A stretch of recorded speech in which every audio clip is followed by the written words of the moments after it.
Krishna everybody, सबका आज की गीता सत्र में स्वागत है। हम चैप्टर 17 में है और हमने श्लोक 13 कंप्लीट किया था। तो 13 में हमने देखा, हम 13 में कंप्लीट यानी तमस का हमने कंप्लीट कर दिया, यानी फूड का पार्ट हमने ऑलमोस्ट कंप्लीट कर दिया है ना। फूड का नहीं, अपना यज्ञ का है ना, सेक्रीफाइस का हमने पार्ट कंप्लीट किया है। जैसे यज्ञ में भी विभाग होता है, वो सब श्रद्धा से ही होता है, तो वो हमने 13 में कंप्लीट किया। तो अभी 14 से स्टार्ट होने वाला है। एक बहुत ही इंपॉर्टेंट चीज को हम टच करने वाले हैं, है ना। तो वो है ऑस्टेरिटी, ऑस्टेरिटी तप। तो तप क्या है वो भी देखेगा, और तप को डिटेल में समझ के फिर हम आगे बढ़ेगा। और तप कितना इंपॉर्टेंट है, क्योंकि इसको भगवान वंश ने कितना क्लियरली लिया। और श्रद्धा से सब होता है। श्रद्धा में विभाग आ गया तो हर चीज में विभाग आ गया, हर चीज में टाइप आ गया, समझो। और सब 3 टाइप में ही है ना। तो हमको समझना है कि हर चीज, अभी ऑस्टेरिटी हो गया, तप हो गया, वो भी सबको अच्छा लगता है ना। कोई तप करे तो हमको लगता है बहुत अच्छा, उसमें भी विभाग है, हर चीज में विभाग है। तो हमको समझना है कि बहुत इंपॉर्टेंट है। अभी कुछ भी चीज को हम डायरेक्टली फेस वैल्यू पे, चेहरे पे उसको एक्सेप्ट नहीं कर सकते। कोई कपड़ा अच्छा पहना है, अच्छा पैसे वाला है, तो हम बोलते हैं ना कि वो फिर भी गलत सही हो सकता है। तो उसी तरह कोई धार्मिक जो बोलता है एकदम पूजा पाठ कर रहा है, एकदम अच्छा कर रहा है, जो कोई रिलीजन को मान रहा है, कौन से रिलीजन हमको नहीं पता, पर वो बहुत रिलीजियस है, तो अच्छा ही होगा ऐसा कोई जरूरी नहीं है, क्योंकि वो खुद क्या मोड में ऑपरेट करता है। तो श्रद्धा में भी 3 विभाग है, तो उसी तरह हर चीज में 3 विभाग। तो हमको बहुत क्या है, हम फेस वैल्यू पे डायरेक्ट देख के किसी को हम जज करके, हम अगर हम फंस गए पात्रता का, अपात्र इंसान के पीछे पड़ गए, तो हमारा नुकसान हो जाएगा। तो ये हमको समझना। तो ये बहुत इंपॉर्टेंट चैप्टर है। तो इसमें भी एक एक चीज हम करते हुए निकले। तो 13 श्लोक को मैं रिवाइज करते हुए आगे बढ़ूंगा। तो हम परमात्मा को पहले आशीर्वाद लेते हुए आगे बढ़ेंगे, उनको धन्यवाद देते हुए आगे बढ़ेंगे। ऐसे ज्ञान हमको मिल रहा है, और आशीर्वाद भी लेंगे, ज्ञान हमको समझ सके ना, इसको हम जी सके। तो दोनों हाथों को नमस्कार मुद्रा में लाए, लंबी गहरी श्वास लें, हर श्वास को परमात्मा से जोड़ें। और जैसे जैसे चैप्टर, जैसे जैसे ज्ञान हमें मिल रहा है, उस ज्ञान को हम जी भी सके। ऐसे तो सब अच्छा लग रहा है, तो उसको जीने में, ज्ञान स्वरूप बनने में थोड़ा डिफिकल्टी आ रही है। क्योंकि कलयुग में कुछ भी, जैसे हम पढ़ रहे वैसा कुछ भी दिख नहीं रहा, सब तरफ तमो ही तमो, और सब तमो में सब खुश है, तमो में ही सब तरक्की भी कर रहे, सब फल रहे फूल रहे, हमेशा लग रहा है। पर इसी में सतो भी है, रजो भी है, और सतो तो बहुत छुपा हुआ है, सतो भी हमें तमो जैसे ही लग रहा है। तो परमात्मा से आशीर्वाद लेके हमें समझ सके, कि सतो को समझ सके, और ज्ञान स्वरूप बन के खुद भी तमो की तरह, तमो से बचे, रजो से बचे, और सतो में सतो स्वरूप होके सत को प्राप्त, परमात्मा को प्राप्त करना, परम धाम को प्राप्त। परमात्मा को फिर धन्यवाद देते, हाथों का दर्शन करें, हाथों की ऊर्जा को आंखों से रखी करें। ओम श्री गणेश। तो एक ऐसे अद्भुत चैप्टर है, चैप्टर जितना बार हम इसको देखेंगे, जितने बार हम पढ़ेंगे, उतना मंगल होगा। यानी हम देखो शुरू से लेकर अभी 17 आते आते ऐसे लग रहा है कितना सरल हो जाएगा, पर सरल ये वाकई में बहुत सरल है। पर हमको ज्ञान स्वरूप होना पड़ेगा। मतलब ज्ञान स्वरूप होना हमको टफ लग रहा है, बिकॉज हम कलयुग में, हमको आसपास परिस्थिति हमको अनुकूल नहीं लग रही है, सपोर्टिव नहीं लग रही है। कि हम जैसे कोई अच्छा कर रहे हैं, तो हमको जैसे कुछ सपोर्ट मिल जाता है तो हमको कितना इजी लगता है ना। हमको लगता है अच्छा है तो सपोर्ट मिलना ही चाहिए, पर हमको नहीं मिलेगा ना, क्योंकि हम वो सतो है, पर सामने तमो को नहीं समझ में आएगा, इसलिए हमको सपोर्ट नहीं मिलता, क्योंकि वो सामने वाला तमो में चल रहा है, उसको इग्नोरेंट है, उसको अच्छा बुरे की पहचान ही नहीं है, तो हमको क्या समझेगा, वो क्या सपोर्ट करेगा। तो यही दिक्कत हमें आ रहा है, जो भी सतो में चल रहा है उसको दिक्कत आएगा ही, क्योंकि सामने से उसको सपोर्ट इतना मिलेगा नहीं। सब सब तमो में ही सब एंजॉय कर रहे, सब रजो में एंजॉय कर रहे हैं, उनको जरूरत ही नहीं लग रही कोई चीज की। सिर्फ जो सतो रजो के बीच में फ्लक्चुएट कर रहा है, जो सतो तमो के जो बीच में फ्लक्चुएट कर रहा है, सतो वो सतो में जो सतो से थोड़ा फ्लक्चुएट कर रहा है, आगे पीछे हो रहा है, उसको थोड़ा एहसास है क्योंकि वो सतो में रह चुका है, सतो का उसको ज्ञान है थोड़ा क्या है, तो उसको तकलीफ होती है कि मैं क्यों नहीं कर पा रहा हूँ, लोग क्यों नहीं कर पा रहे। बाकी जो पूरा तमो में उसको क्या मालूम पड़ने वाला, तो नशे में है ना, इग्नोरेंट है, उनको तो कुछ, वो तो उसमें ही खुश है, जो भी हालत में वो खुश है। और रजो में हो तो फुल पैशन में हो तो मजा ले रहा है, तो उसको दुख है, तकलीफ है, जो भी अपन वो जी रहा अपने परिवार के लिए, जी रहा एक मकसद के लिए, वो जी रहा अपने इसके लिए, उसने एक संकल्प बना उसके लिए जी रहा, और संकल्प रजो का है तो उसको कोई प्रॉब्लम नहीं है, उसको लग रहा है यही, और यही तो काम है, परिवार के लिए नहीं जीऊं, खुद के लिए नहीं जीऊं तो क्या मतलब है, दुनिया एक तरफ, मैं एक तरफ, परिवार एक तरफ, तो उसको सही लग रहा है, तो उसलिए वो पूरा अपना जीवन खपाने को तैयार है। पर क्या हमको आज एक ज्ञान मिला इससे, तो कितना अच्छा हमको अंडरस्टैंडिंग हो गई कि ये पर्याप्त नहीं है, इससे तो हम खुद का और सामने अपने पूरे परिवार का पतन कर रहे हैं, कितना डेंजरस है ये हम ऐसी गलती तो बिल्कुल करना नहीं चाहते और ना करेंगे, तो उसके लिए ज्ञान, ये ज्ञान हमको बचा सकता है ना। तो वही हम श्लोक 13 में हमने देखा कि जो अभी हमने जो देखा, यज्ञ में भी 3 विभाग है, यज्ञ में सतो कैसा है, रजो कैसा, हम अभी तमो जो लास्ट पार्ट देख रहे हैं, अब ये पूरा इग्नोरेंट कर दी थी, है ना। सतो में हमने देखा कितना अद्भुत था, यानी फल के बिगड़, फल की न अपेक्षा करके आप कार्य पूरा परमात्मा के रेस्पेक्ट में, पुनः उनको समर्पण के भाव में करेंगे तो सतो होगा। अब वो रजो में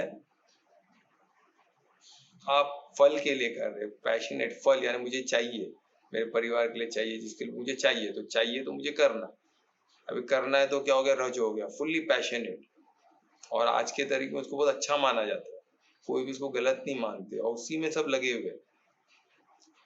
और तमो तो एकदम इग्नोरेंट, अभी देखो तमो का हम देख रहे हैं कितना, इसमें हमने देखा था कल, तो उसको रिवाइज, यानी विधि के बिगैर, यानी कोई भी स्क्रिप्चर्स को नहीं मानने वाला है, तो उसको मालूम ही नहीं है तो क्या मानेगा, वो जिसने जो बोल दिया वो हिसाब से चलेगा, वो देख रहा है कोई करोड़पति वो कर रहा है तो मैं भी वही कर रहा हूँ, मेरे दादा परदादा ने वही किया तो मैं वही करूंगा बस, उसको ये आंख बंद करके घोड़े का जैसा चश्मा लगा वैसे वो करके करेगा, वो करते रहेगा, उसको फल वल नहीं, बस वो कर रहा है, वो नशे में उसके, तो उसको ज्ञान नहीं है, बस वो कर रहा है, सालों से कर रहा है, वो कर रहा है, ऐसा कर रहा है, फिर उसमें क्या है,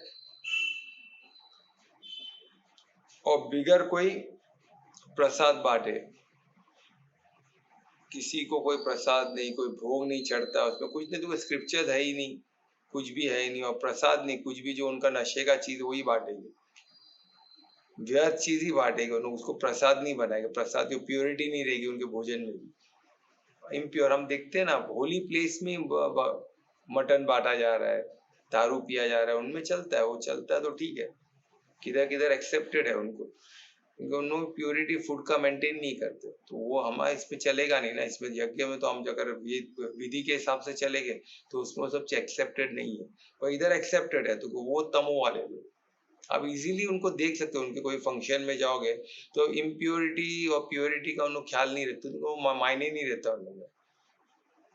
उन लोग का अलग सिस्टम रहता है टोटल, वो सिस्टम कहाँ से आया उनको ही पता, वो कोई चीज को, उनको स्क्रिप्चर्स नहीं है, बस किसी ने बोला बस वही, उसका इतिहास भी ज्यादा पुराना नहीं, सब अभी अभी कुछ 2500-3000 साल, सब 2500-2000 के अंदर की बात है, वो भी कितने बार चेंज हो गए, कितने यहाँ वहां से चोरी करके बनाई हुई चीजें सब, तो वो सब चल जाता है उनको, हमें नहीं चलेगा वो सब, ये सब संग, हम लोग सब साधक है ना, हम साध के करे हुए चीज, तो ये सब स्क्रिप्चर सब साधी हुई चीज, और ये इसका कौन, किसने इसको लिखा वो नहीं पता, हजारों लाखों साल से चले आ रहे हैं, और वही और प्योर प्योर होके चले आ रहे हैं, और गीता उसका सार है, सोचो तो कितना महत्वपूर्ण है, और वो पढ़ के हम पूरे वेद विधान को सब समझ रहे हैं, है ना।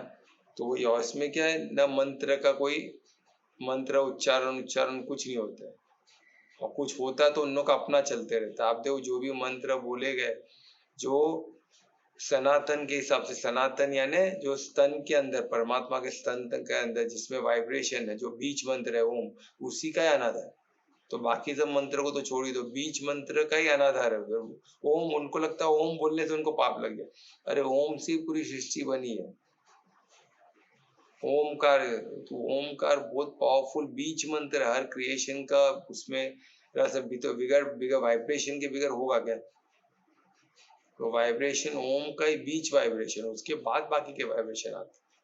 तो जब ओमकार ही नहीं तो बाकी कुछ बचा ही नहीं ना वाइब्रेशन, बीच ही नहीं है तो उससे उसके और क्या निकल सकता है उसमें। तो वैसे चीज को कोई अगर रिजेक्ट करता है तो कितना ताज्जुब लगता है, उनकी बुद्धि, उनका ज्ञान किस लेवल का होगा। तो वो तमो ही है, बिकॉज इग्नोरेंट है वो। तो हमको करुणा करना चाहिए उन पे, और उससे ज्यादा हम कुछ कर नहीं सकते। ऐसे लोग पे करुणा, उससे ज्यादा कुछ हम एक्सपेक्ट कर सकते हैं ऐसे लोग से? बिल्कुल नहीं कर सकते। तो ये हो गया। फिर इसमें, और इसमें न कोई किस्म का देखिए, बोलते हैं ना दीक्षा विक्षा कुछ भी नहीं दिया जाता, क्योंकि इन लोग किसी को गुरु मानते ही नहीं है। कोई स्क्रिप्चर, कोई इनमें ब्राह्मण है ही नहीं। ब्राह्मण यानी जो पूरा वेद पुराण को जानता हो।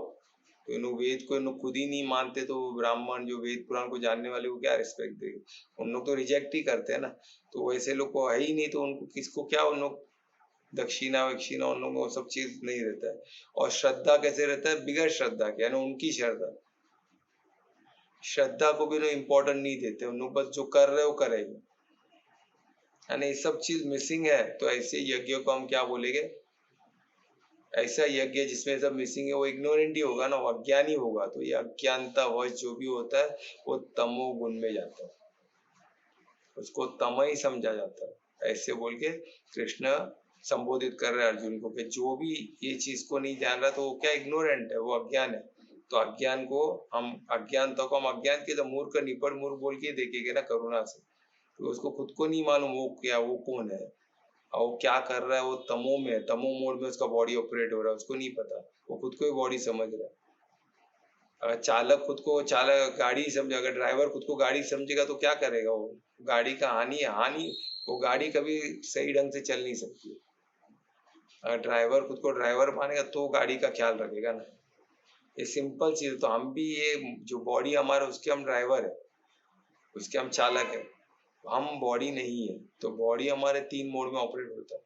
तो हमको अगर तमो में है तो तमो में हमारी अज्ञानतावश हम ऐसे ऑपरेट करेंगे। तो हमको क्या, ज्ञान से हमको तमो से रजो, रजो से सतो में आना है। और सतो हमने देखा कितना वंडरफुल है। ठीक है, तो ये था हमारा। और इसमें एक बहुत इंपॉर्टेंट चीज है, स्क्रिप्चर्स क्यों हर जगह स्क्रिप्चर्स का वर्णन है, तो स्क्रिप्चर्स क्यों इंपॉर्टेंट है? ये कोई बता सकता है? हर जगह से स्क्रिप्चर्स को विधि विधान से नहीं किया गया तो वो गलत है, ऐसा क्यों बोला गया? कोई बता सकता है क्या? थोड़ा सा एक एंगल दे दो तो थोड़ा लगेगा कि आप लोग भी सोच रहे हो। क्योंकि वो वेद पुराण में जिससे उससे उन्होंने ट्राई किया, उनको मालूम है कि इससे होता है, तो इसके लिए। तो उन्होंने ट्राई किया तो मेरा क्या फायदा है? सब लोग सोचेंगे ना भाई वो इतने साल पहले ट्राई करे, पर अभी क्यों इम्पोर्टेंट है ना? अभी के लोगों को समझाने के लिए सरल शब्द में हम कुछ बता सकते हैं क्या, क्यों इम्पोर्टेंट है? मैं बता चुका हूँ पहले 1-2 बार।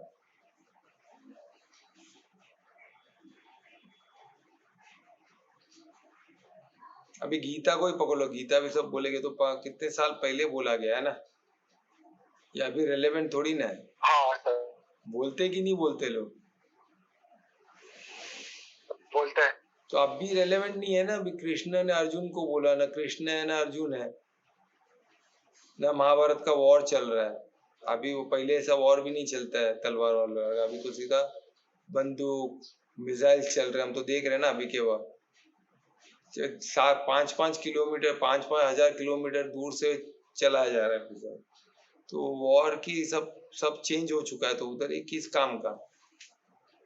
तो ऐसे लोगों, ऐसे जब अभी हमको भी तो कन्विंस, हम खुद भी तो कन्विंस हो ना यार। हमको ही मालूम पड़ेगा वाकई में गीता रिलेवेंट है आज के लिए, तो ही तो हम उसको सीरियसली लेंगे ना। कहाँ ना कहाँ हमारे भी सबकॉन्शियस माइंड में बैठा है, ये वाकई में अभी इम्पोर्टेंट, अभी ये चल सकता है क्या? इसलिए तो कोई जवाब दे सकता है क्या इसका? एक चीज से या 2-3 चीज से हम इसको कर सकते हैं, खुद को कन्विंस कर सकते हैं, अपने सबकॉन्शियस बॉडी को कन्विंस कर सकते हैं कि ये रिलेवेंट है। ऐसा क्या चीज है?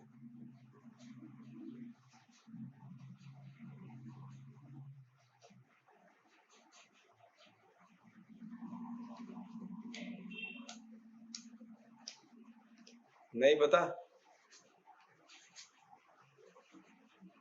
एक सिंपल चीज हम यूज कर सकते हैं, मैं बता रहा, एक तो ये मैनुअल, हर प्रोडक्ट का अपना एक मैनुअल आता है, हर मोबाइल के साथ एक मैनुअल आता है, इसको कैसे यूज किया जाए, कैसे क्या किया जाएगा, आता है कि नहीं आता है। तो जब मोबाइल जब बना तभी वो मैनुअल बनता है कि उसके बाद बनते रहते हैं। जब मोबाइल बना तभी वो मैनुअल उसके साथ बनता है ना, जो मैन्युफैक्चरर मोबाइल बनाएगा उसके साथ वो मैनुअल बनाएगा कि नहीं बनाएगा। हाँ सर। तो ह्यूमन बीइंग कितना पुराना, कब बना है मॉडल वो, 2500 साल पहले तो नहीं बना ना, इतना तो सबको मालूम है कि 2500 साल पहले भी इंसान थे कि नहीं थे। हाँ सर। थे, 5000 साल पहले भी थे। जो नहीं मानते, जब भी जो अपन कुछ तो पानेंगे ना 5-10 हजार बार, तभी तो इंसान थे ना, तब थे तो मैनुअल उसका बन चुका है, तो यही वो मैनुअल है। इंसान यानी इंसान कैसे जिया जाए, उसको हम पढ़ के अभी के हिसाब से उसको समझ सकते हैं, पर मैनुअल तो ह्यूमन बीइंग का है ना। आज हार्ट बीट मन वो सब तो है ही ना, मन बुद्धि सब है कि नहीं है।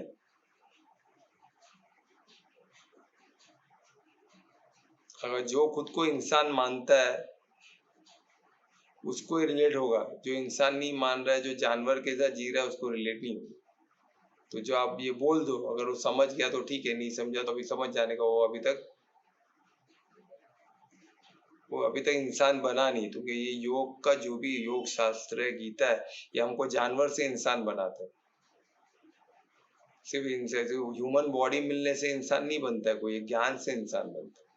तो जानवर और इंसान में फर्क क्या है, आज जो इंसान जो हरकतें कर रहा है, जानवर से बुरा हरकतें कर रहा है। अभी की केस है, अभी कोई 21 साल का कोई 23 साल का एक लड़का यूएस से आया हुआ, सुबह 4 बजे सोचो, ब्रह्म मुहूर्त में उठ के वो क्या कर रहा है, वो वॉचमैन को दो पूछा आपका नाम क्या है, उसमें से एक बोला मिश्रा, एक बोला कुछ बोला, उसने बोला चाकू ने उसका पेट फाड़ दिया मीराट में।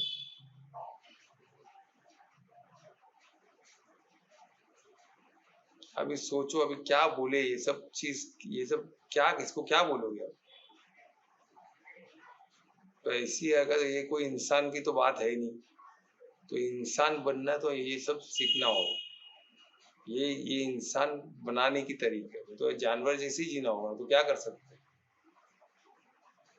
है ना। तो हमको जानवर जैसा नहीं जीना है, हमको इंसान जैसा जीना है, तो हमको ये ज्ञान हासिल करना ही पड़ेगा, नहीं तो हम भी जानवर जैसे ही जिएंगे। कोई सोचो ना, कोई इंसान का शरीर मिलने से काम नहीं होता है ना, विवेक को तो यूज करना पड़ेगा, तो ही इंसान है। जो विवेक को नहीं यूज किया वो इंसान है ही नहीं, वो जानवर ही है।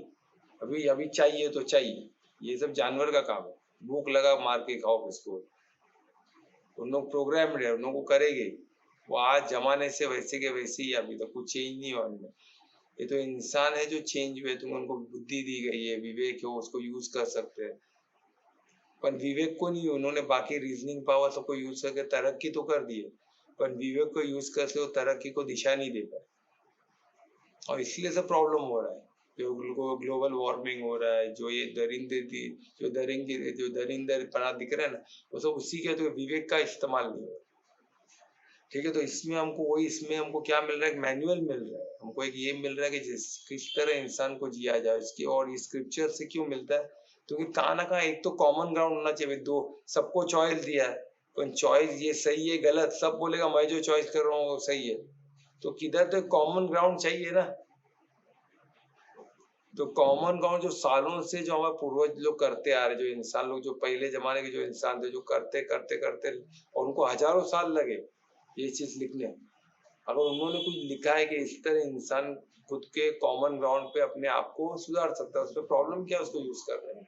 कोई ये तो ही नहीं कि आंख बंद करके इसको यूज करे।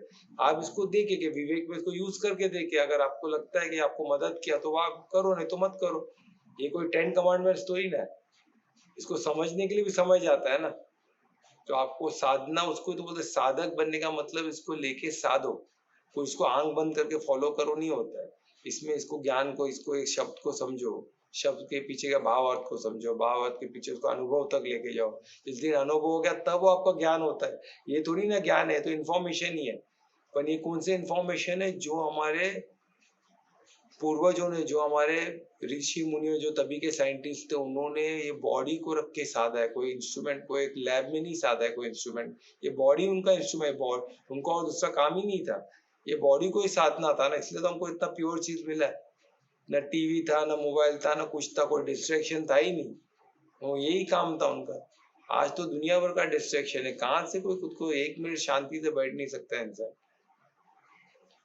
तो तभी के लोग जो सादे शांति से बैठ के, तभी डिस्ट्रैक्शन नहीं था, जो था उन्होंने आके, कम लोग थे, रिसोर्सेज भरपूर था, तो तब जो शांति से बैठ के जो साथ लिए, वो समय अलग था। तो तब जो साथ लिए। अभी ऐसा समय आना कठिन है, तो जो उन्होंने जो साधा उसको लेके हम खुद का फायदा करने में प्रॉब्लम क्या है? तो ये हमको समझाना है। जो समझ सके समझेंगे, पर हम खुद तो समझे और इसका इम्पोर्टेंस को समझे कि इसमें प्रॉब्लम क्या है। कोई प्रॉब्लम नहीं है। और ये कोई आपको 100% जैसा लिखा भी अर्जुन ने वो सुन के सबको मारा, हमको तो ना मारना है किसको। हमको हमारे हिसाब से समझना आज के रिले, आज हम उसको कैसे साथ दे, कैसे उसको यूज कर। किधर भी हमने जो अभी तक 17 चैप्टर तक आए, तो किधर भी महाभारत जैसे हम तलवार लेके उतरे गए नीचे नहीं। इसको साधे हम हमारे लाइफ में, हमको कितना फायदा हो, तो उसी तरह हर एक को फायदा हो रहा है। और वो चीज समझने वाली बात है। जो ना समझे उसको क्या करे, है ना। तो उधर ही हमको इंसान जैसा सोचना पड़ेगा, विवेक को यूज करना पड़ेगा। और विवेक को यूज करने में ही इंसान, तरक्की में इंसान नहीं होता है। तरक्की तो हमको मिल रही, तो हमको बुद्धि दिया गया है, बुद्धि दिया गया है, एक दूसरे का मिलके काम कर रहे बोल के तरक्की हो रहा है। पर विवेक का यूज करने से हम इंसान माने जाएंगे, नहीं तो इंसान नहीं माने जाएंगे। ठीक है। तो ह्यूमन बीइंग के लिए कितना जरूरी है विवेक, को हमको पता चल गया। तो इसमें चॉइस में, हमारा लाइफ में चॉइस ही सब कुछ है। और चॉइस, राइट चॉइस करने के लिए हमको स्क्रिप्चर्स चाहिए, कॉमन ग्राउंड चाहिए, है ना। तो यही कॉमन, सबसे बेस्ट और कॉमन ग्राउंड यही है हमारे स्क्रिप्चर्स इंडियन के। क्योंकि वो हजारों सालों, लाखों सालों से तभी के समय जो साधा गया वो चीज है। और वो ये बॉडी तभी का बना हुआ, ह्यूमन बॉडी आज का नहीं है ना। ह्यूमन तभी से बन चुके। अभी तो हम और डिटोरिएट होते बैठे थे, अभी प्योर थे, अभी इम्प्योर हो चुके। तो अभी हम उसको और प्योर करना, तो वो प्योर भी, प्योरिटी भी इसी में आएगी। और प्योरिटी का इसके बात का वो हमको पता चलेगा, है ना। तो वही चैप्टर प्योरिटी कैसी आएगी, वही तपस से आएगी, वही हम अभी 14 में करने वाले, है ना। तो प्योरिटी का बेस तपस से मिलेगा, वो उसी की अभी 14 से वही चालू हो रहा है। और कितना ब्यूटीफुल होने वाला है देखिए। तो कौन चैप्टर श्लोक 14 रिसाइट करे? तो मैं रिक्वेस्ट करूंगा ध्रुव से के श्लोक 14 रिसाइट। श्री गणेशाय नमः। देवद्विज गुरु प्राज्ञ पूजनं शौचमाजवं ब्रह्मचर्य महिंसा च शारीरं तप उच्यते।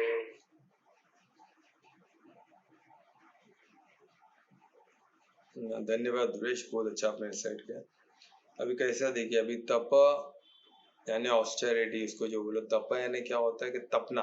तप का मतलब होता है हीट, को हीट करना। तो हीट करने का, और इसका क्या, कैसे इसको रिलेट किया जाए।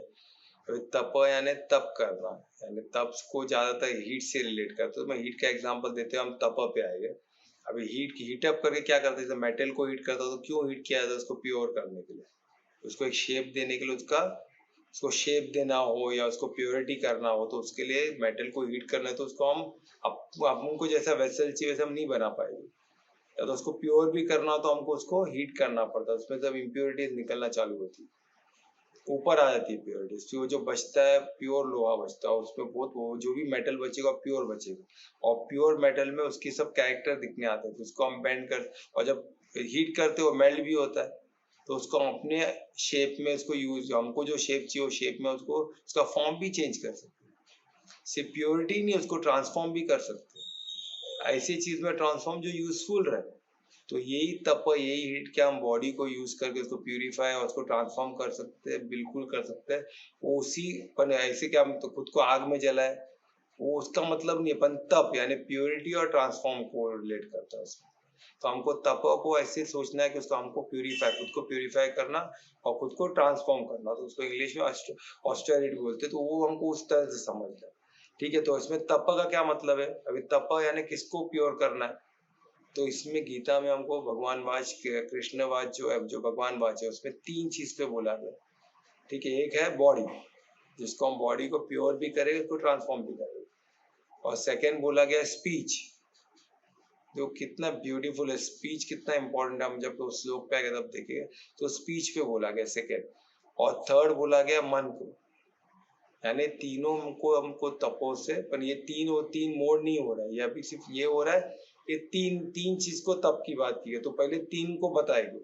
तो श्लोक 14 में हम क्या क्या देखने वाले, आज बॉडी का देखने वाले, फिर 15 में स्पीच होगा, और 16 में क्या होगा, मन होगा। ठीक है, तो उस तरह चलेगा। फिर उसके बाद वो 3 मोड में कैसे आता है, यानी काफी फोकस में एक तप को लिया गया, तो तप उतना इंपॉर्टेंट है। तो बिगर प्यूरिफाई, बिगर ट्रांसफॉर्म से हमें परिवर्तन नहीं आ सकता, हम सतो तक आएंगे कैसे? तमो से सतो तक आने के लिए खुद को प्यूरिफाई और खुद को ट्रांसफॉर्म करना पड़ेगा, तो ज्ञान हमें उसमें मदद करेगा। तो हम ज्ञान तो ले ही रहे, पर हमको तप भी करना पड़ेगा, सिर्फ ज्ञान से नहीं होने वाला है। और कोई भी नॉलेज ज्ञान तक कब पहुंचेगा, जब हमने तप किया हो। तप करने से हम उसको अपनाते हैं ना, उसको भाव में, देन उसको अनुभव तक लाने के लिए हमको तप करेंगे तो इजी हो जाएगा, तो हम प्यूरिफाई भी हो जाएंगे और ट्रांसफॉर्म के लिए तैयार भी हो जाएंगे। ठीक है, तो यही इसका था, तो हमें भी इसको शब्द के हिसाब से समझ के आगे बढ़ेंगे। अब इसमें लिखा है देव यानी देवताएं, जो भी देवताएं हैं, और उसके बाद इसमें दिया गया, पर अभी इसको मैं जरा एक शब्द का मीनिंग बताते, इसको आपको अभी अपने हिसाब से, साधक के हिसाब से को समझाता हूँ। अभी देवा यानी देवता है जो हो गया, फिर इसमें द्विजय है, द्विजय यानी ब्राह्मण, जितने ब्राह्मण लोग हैं, जो पढ़े लिखे लोग हैं, और पढ़े लिखे यानी कौन सा, इधर मैं डॉक्टर या तो अपना इंजीनियरिंग की पढ़ाई की बात नहीं कर रहा हूँ, इधर मैनुअल, जो ह्यूमन इंसान बनने का जो मैनुअल है, जो स्क्रिप्चर्स है हमारे वेद पुराण गीता, इसको पढ़े हुए लोग, जो जानते हैं कि ह्यूमन ये बॉडी कैसे चलता है, मशीन कैसे चलता है, मिसाइल कैसे चलाना है, इलेक्ट्रिसिटी कैसे चलती है, वो सब नहीं, वो इलेक्ट्रिसिटी हमारे बॉडी में किस तरह चलती है, एक क्वांटम फिजिक्स हमारे बॉडी के अंदर कैसे वर्क करता है, केमिस्ट्री हमारे बॉडी के अंदर कैसे वर्क करता है, और सिर्फ स्थूल बॉडी नहीं, ये 5 डायमेंशन, बॉडी के हर डायमेंशन, बॉडी का 5 कोश को हमने हर डायमेंशन कैसे होता है हमने देखा, अन्नमय कोश, प्राणमय कोश, मनोमय कोश, विज्ञान में कोश, और स्पिरिचुअल जो लास्ट आनंद में कोश, ये 5 कोश को समझते हो, तो ये 5 कोश फिर सब 7 चक्रों को समझते हो, और ये सब समझ के जो हमारा मैनुअल बना है वो अद्भुत है, तो वो मैनुअल को समझने वाले लोगों की बात हो रही है। तो द्विजय है जो वो उस चीज को समझते जिधर से सब निकला, सत को समझते, असत को समझते, कौन सी चीज टेम्पररी, कौन सी चीज परमानेंट है, वो सबको समझते, तो ऐसे लोग की बात हो रही है ना। उसके बाद है प्रज्ञ यानी जो पूजनीय है, जो पूजनीय लोग में कौन कौन है, तो हम ये भी समझेंगे पूजनीय किसको बोला जाएगा, जो इंसान पूजनीय, जो इंसान दूसरों के लिए जीता है, सेल्फिश इंसान को कोई पूजनीय बोलेगा क्या? कोई नहीं बोलेगा, सेल्फिश इंसान कौन पूजनीय बोलेगा। और जो परिवारती है, जो सिर्फ परिवार का सोचता है, भाई किसका नहीं सोचता है, उसको भी कोई पूजनीय नहीं बोलेगा। हाँ, जो परोपकारी है, यानी जो देश के लिए सोचा, उसको भी एक बार हम पूजनीय बोलते हैं।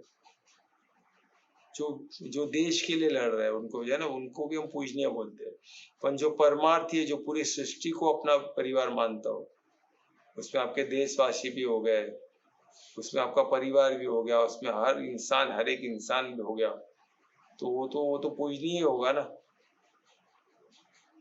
और सबका मंगल करने वाला, ऐसे पूजनीय लोगों को। और वो प्रज्ञान ऐसे लोगों को जो खुद ज्ञान से खुद को प्रज्वलित किए हुए लोग, सिर्फ ज्ञान हासिल करके घूम रहे, ऐसे नहीं, जो खुद को प्रज्वलित भी किए, यानी जो ज्ञान स्वरूप बोल के जी रहे, जैसा वेद पुराण में लिखा गया है, जैसे परमार्थी बोला गया, परमार्थी बोल के वो जी रहे, सिर्फ ज्ञान नहीं दे रहे, शायद किसको सिखाते भी नहीं होगा, पर वो जी रहे ऐसे वैसे। और ब्राह्मण में जो द्विज है, वो शायद सिखाने वाले लोग, ब्राह्मण जो सिखाते हैं, जो वही कार्य करते हैं, है ना। तो ऐसे, और जो ये प्रज्ञान है, पूजनीय लोग, जो हम हमसे बड़े लोग जिसमें हो गया, उसके बाद है वो पूजने लायक है, यानी वर्शिप के लायक है, यानी उनको हमको रेस्पेक्ट देना है, उनको उनको उनको रेस्पेक्ट देते हुए जो तप, वो भी एक किस्म का तप ही है। प्यूरिफिकेशन के लिए जरूरी है कि ऐसे लोगों को रेस्पेक्ट दिया जाए, उनको वर्शिप किया जाए। वर्शिप का मतलब ये नहीं होता है कि इसमें देवता भी आ गए ना, यानी ये जो बोलते हैं ना, अब इसको मैं, ये तो इसमें शब्द में लिखा है, इसका मैं इसको साधक बोल के आपको बताता हूँ। तो योग शास्त्र में इसको और अच्छे से, इसको और, ये तो सार है ना। तो योग शास्त्र में क्या लिखा है, माता पिता गुरुदेव, उसके बाद परमार्थ, परमार्थ आते हैं, यानी परमार्थी, यानी परमात्मा, यानी परमात्मा खुद का वर्णन ही नहीं कर रहे इसमें।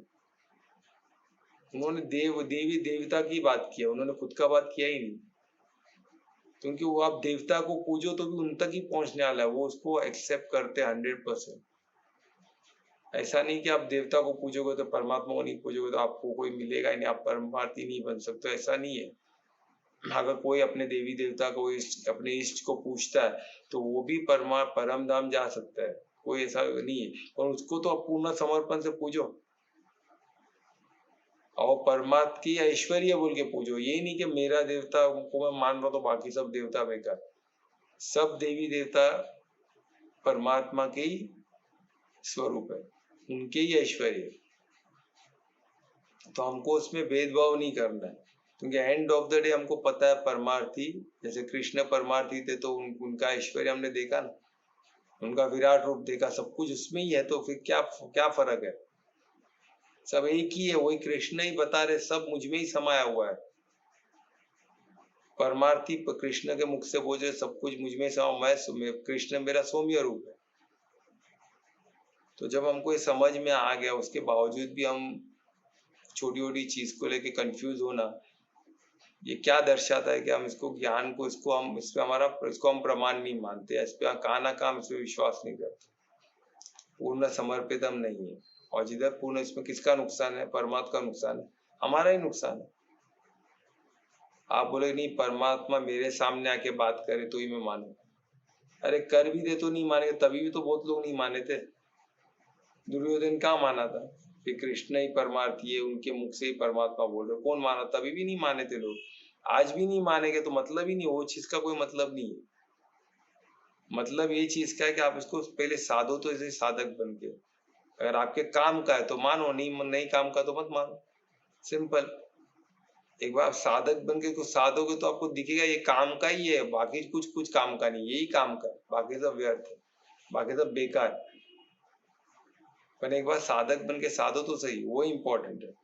तो इसमें देखो कितना ब्यूटीफुली दिया गया ना, देवी देव है ना, क्या लिखा है, तो माता पिता गुरुदेव, तो इसमें सब आ गए ना, यानी माता पिता को क्यों बोला गया पूजनीय, जो हमारे साथ है, अपन पूजनीय है क्योंकि वो हमारे लिए जी रहे,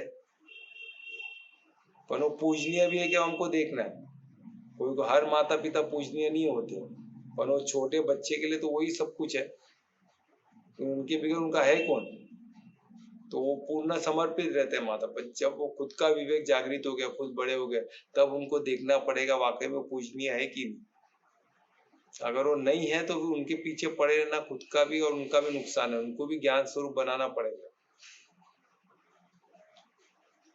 माता पिता को भी आपको, अगर उन लोग किधर न किधर भटक रहे तो आपको ही मददगार बनना पड़ेगा, क्योंकि आप, हम सब एक ही है, सब आत्मा है, अलग अलग शरीर है, सबका कर्म क्षेत्र अलग अलग है, पर आत्मा तो सब, आत्मा कोई बड़ा कोई छोटा नहीं होता है, मेल फीमेल नहीं होता है, कुछ भी नहीं हो, आत्मा तो सब एक है, सत तो सत है ना, परमात्मा का अंश है, सब एक जैसी ही है, तो उसमें तो कोई अंतर है ही नहीं। तो हम, तो अगर कोई किसी को अगर अलग लग रहा है तो उसका क्या है, अज्ञानता है, तो आपको समझाने में प्रॉब्लम क्या।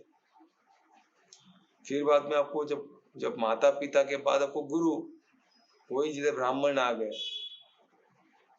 जो पढ़े, जो ये सब ज्ञान समझाने, उनसे ज्ञान समझो, पर किधर किधर लोग उसी में फंस जाते हैं,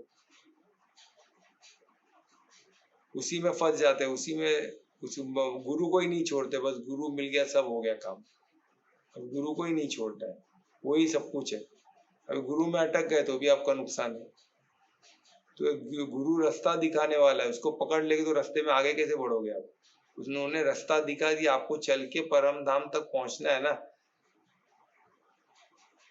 ऐसा नहीं कि आप किसी इंसान को पकड़ लो, उसके बॉडी को कर्म क्षेत्र तो इधर ही रहने वाला है।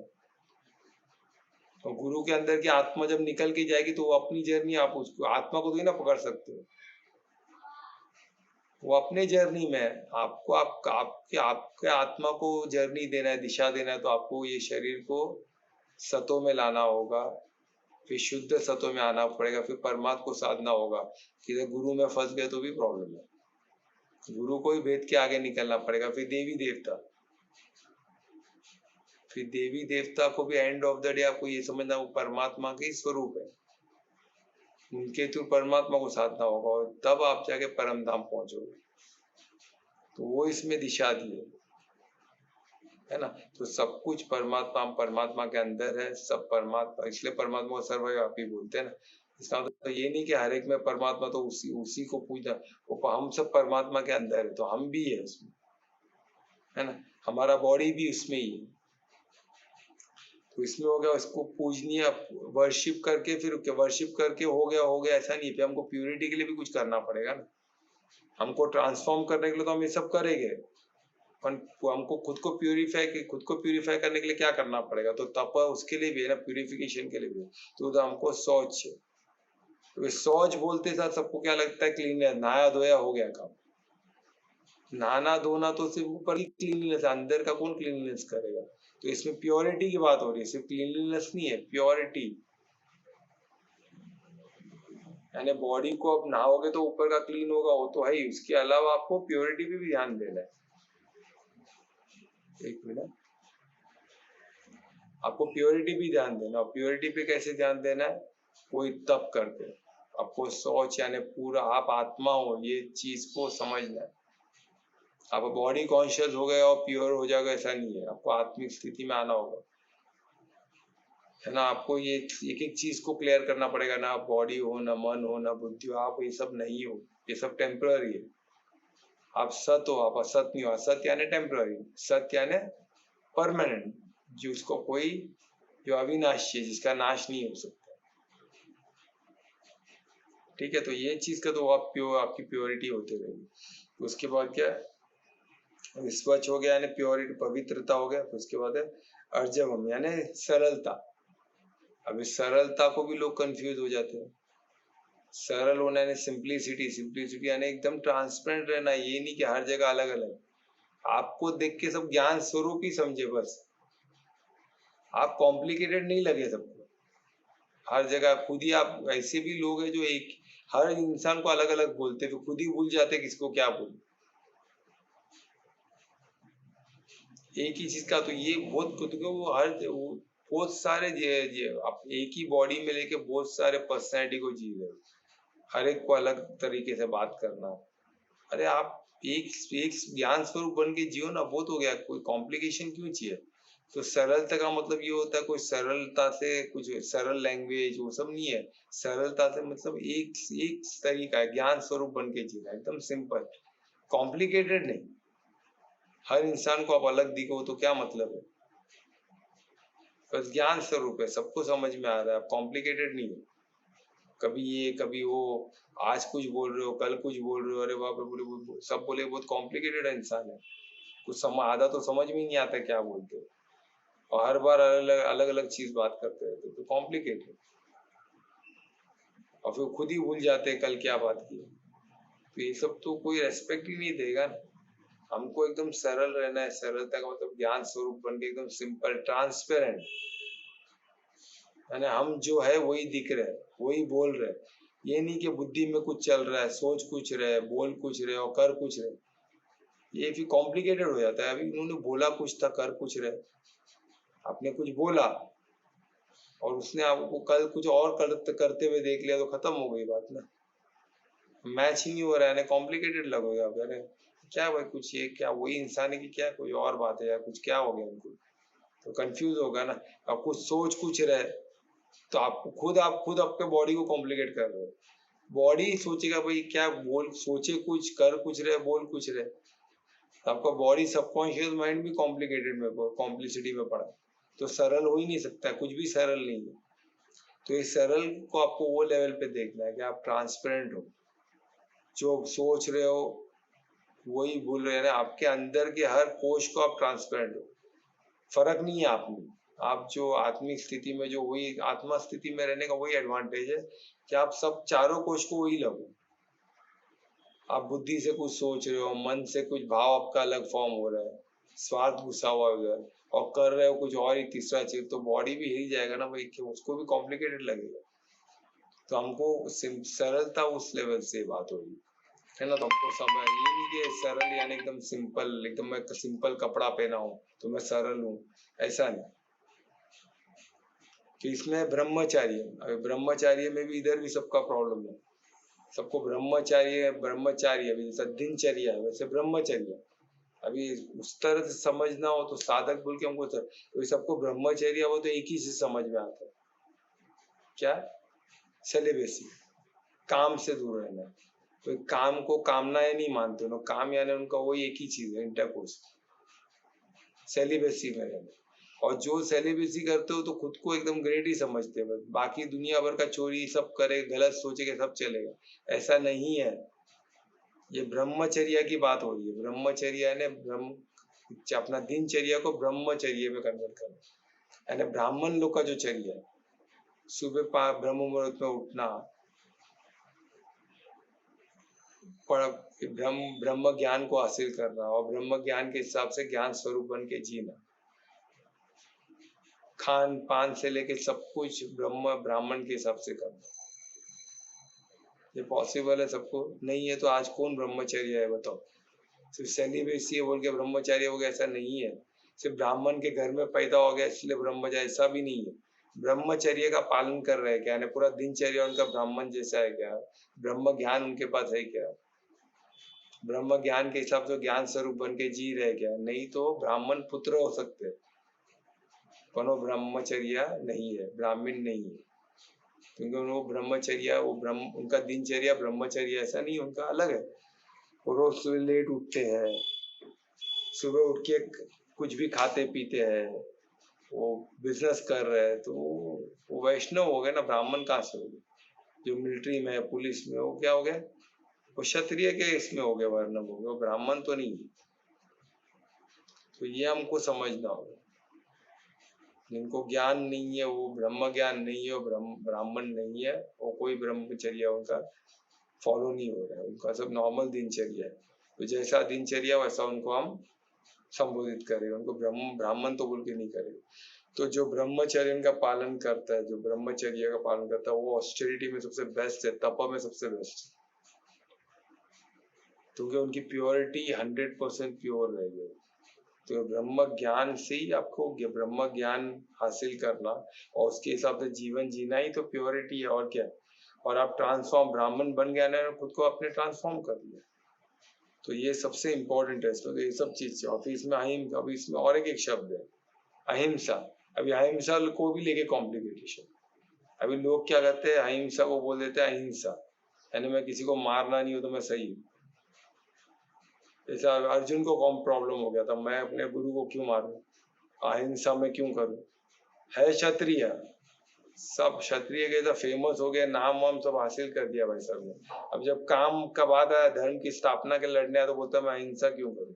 कितनों को मारा, उनके पास गिनती नहीं थी अर्जुन के पास, कितनों को पहले ही वॉर किया, पर तभी सामने उनके गुरु नहीं थे ना, अपने नहीं थे ना, वो परिवार्थी बन गया, वो भूल गया कि मैं परिवार्थी, मेरा भाव क्या हो रहा है, परिवार्थी हो गया, मैं परमार्थी नहीं। तो उसको परिवार से लेके स्वार्थ से निकाल के, परिवार से निकाल के उसको गीता ने किधर तक लेके आए, उसको परमार्थी बने, भाव परमार्थी हो गया उसका। तो भाव परमार्थी हो गया, फिर वो ज्ञान समझ गया, उसने फिर महाभारत जीते। तो यही तो इसमें क्या है, इसमें अहिंसा का मतलब होता है राइट टाइम पे हिंसा का यूज करना, गलत जगह पे नहीं, गलत लोगों से नहीं। अभी कोई धार्मिक इंसान को आप दादागिरी करोगे तो गलत हो गया। कोई अधर्म इंसान को आप रास्ते पे लाने के लिए उसको रोक रहे हो, तो वो आपको तकलीफ दे रहा है, धार्मिक लोगों को धार्मिक कार्य करने नहीं दे रहा है, तो उसको रोकना, क्षत्रिय को ही रोकना पड़ेगा ना, कौन रोकेगा उसको? तो क्षत्रिय क्षत्रिय कर्तव्य है कि उसको रोकना। वही अर्जुन कृष्ण ने अर्जुन को बताया, अर्जुन ने वो समझ गया थे और उन्होंने वो निभाया। तो आज भी हम अर्जुन को याद करते हैं। तो बस वैसे तो हमको भी ये समझ किए तो हमको भी लोग याद करेंगे। अगर हम गलत हर जगह वर्ण अपने खुद के वर्णों को नहीं पहचान पाए, गलत जगह पे सही गलत रॉन्ग गलत जगह पे गलत कार्य करें तो नुकसान ही नुकसान है, कुछ फायदा नहीं होने वाला। तो इसमें अहिंसा का मतलब राइट टाइम पे हिंसा को यूज करना, गलत जगह पे नहीं। तो वो अहिंसा है। जिधर नहीं है उधर, जिधर धार्मिक लोगों के खिलाफ कोई अहिंसा वहिंसा यूज नहीं करना, जानवरों के खिलाफ अहिंसा नहीं यूज करना, वही बताए। एंड और शरीरम, और ये शरीरम के ऊपर, ये बॉडी का तप है, बॉडी को तप में लाने का ये तरीका है। तो ये क्या, शरीर तप, यानी शरीर को बॉडी को तपाने का तरीका, यानी बॉडी को प्योर करने का, बॉडी को ट्रांसफॉर्म करने के लिए करना होगा। तो ये बॉडी को रिलेटेड है। इसके आगे हम देखेंगे किसके रिलेटेड, उच्चैती यानी किया जाता है, ऐसा कहा जाता है कि ये करने से आप आपके बॉडी को तप करेगा, अरे बॉडी को ट्रांसफॉर्म और प्योरीफाई करेगा। तो ये था हमारा श्लोक 14 जो अभी यहाँ समाप्त। किसको कुछ क्वेश्चन रहेगा तो पूछ सकते हैं। ये बॉडी का था, अभी कल हम करेंगे स्पीच का और फिर उसके बाद माइंड का, ठीक है। क्योंकि आज का कुछ क्वेश्चन है तो पूछ सकते हो प्लीज।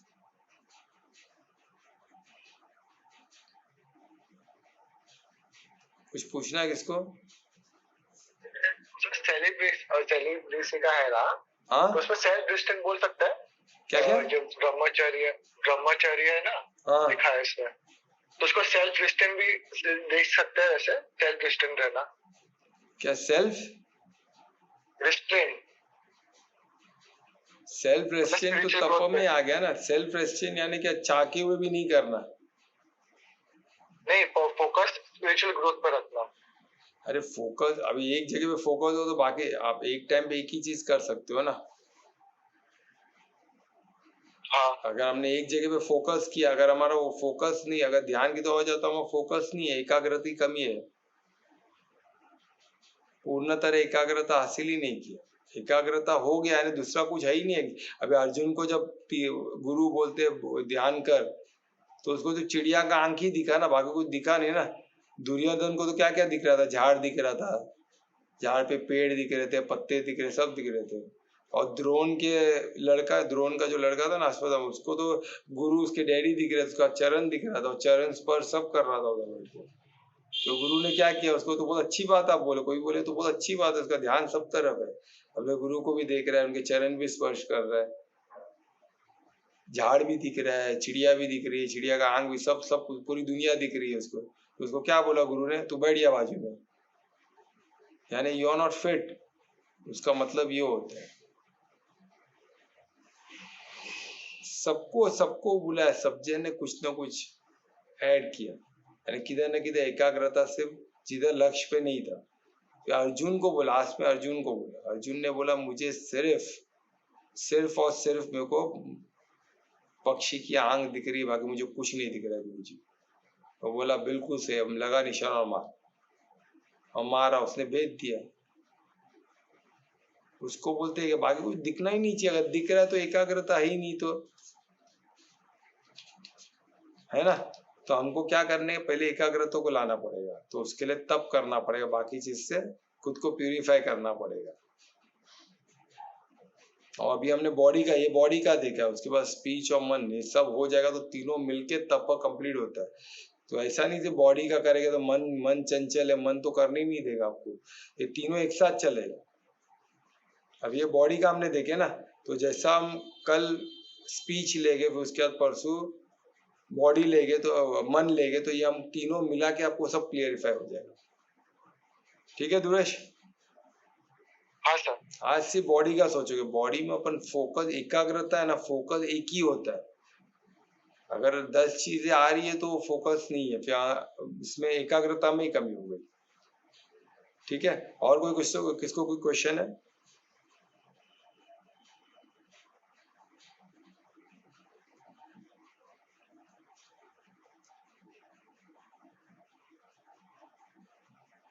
नहीं है तो कौन कीर्तन करेगा आज?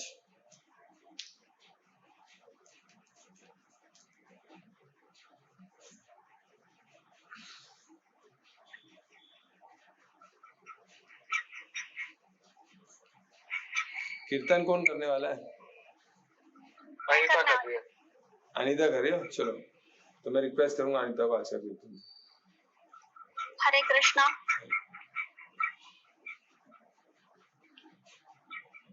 सर आप म्यूट करो। हाँ म्यूट है ना, मैं म्यूट कर लूँ।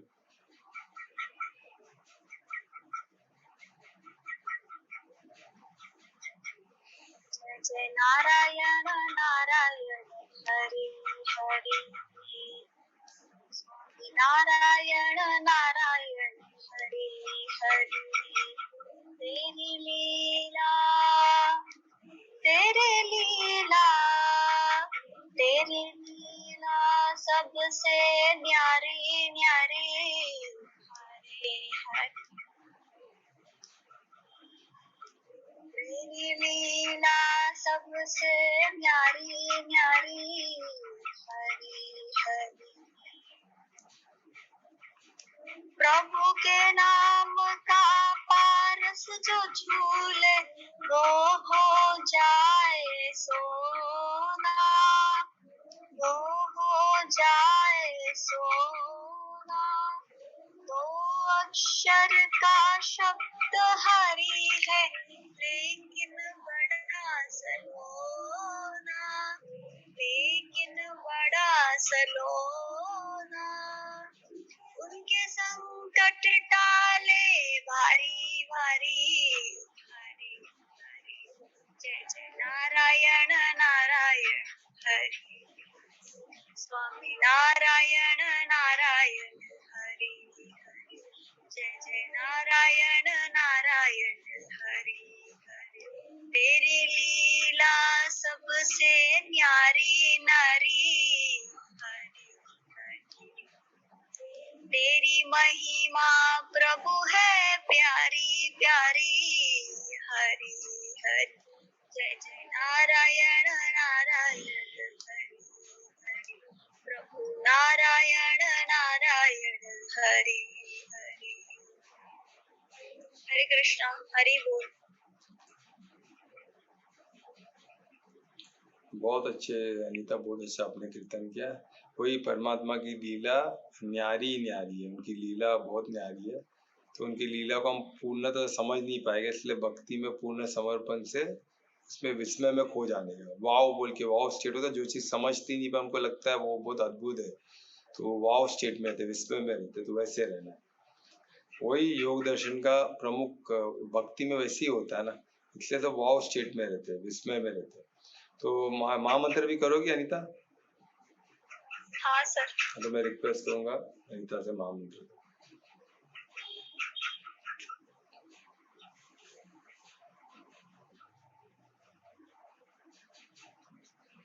हरे कृष्णा कृष्ण कृष्ण हरे हरे, हरे राम राम राम हरे हरे। हरे कृष्णा कृष्ण कृष्ण हरे हरे, हरे राम राम राम हरे हरे। कृष्णा हरे कृष्णा कृष्ण कृष्ण हरे हरे, हरे राम राम राम हरे हरे। हरि बोल।